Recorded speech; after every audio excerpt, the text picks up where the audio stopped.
નમસ્કાર મિત્રો, હું આપણે તમને આપણો કપા બતાવીશ. કપામાં કુક્કડ એટલી બધી વધી ગઈ છે કે એની વાત જવા દો.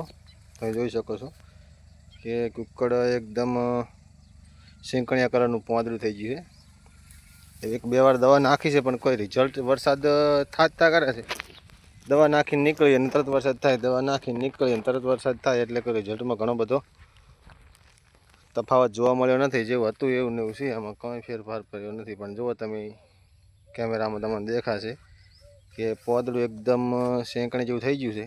થ્રીપ્સ ને તરતરિયા બહુ વધારે છે. નકર કેરા તો જો તમે કેરીઓ આવવાની શરૂઆત થઈ ગઈ છે.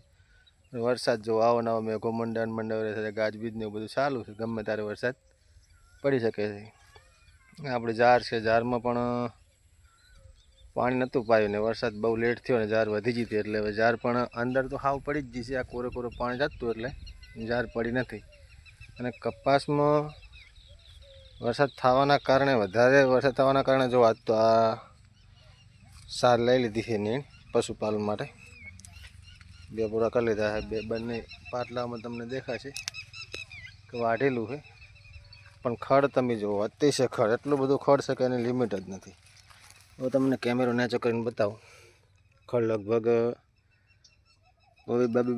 દોઢ બે ફૂટનું ખડ થઈ ગયું છે સરેરાશ બધા પાટલાની અંદર.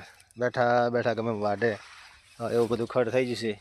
ખડ થવાનું કારણ એક જ છે કે વરસાદ રહ્યો નહીં, અને બરાબર હાંકવાનું થાય ને વરસાદ થોડી થઈ જાય.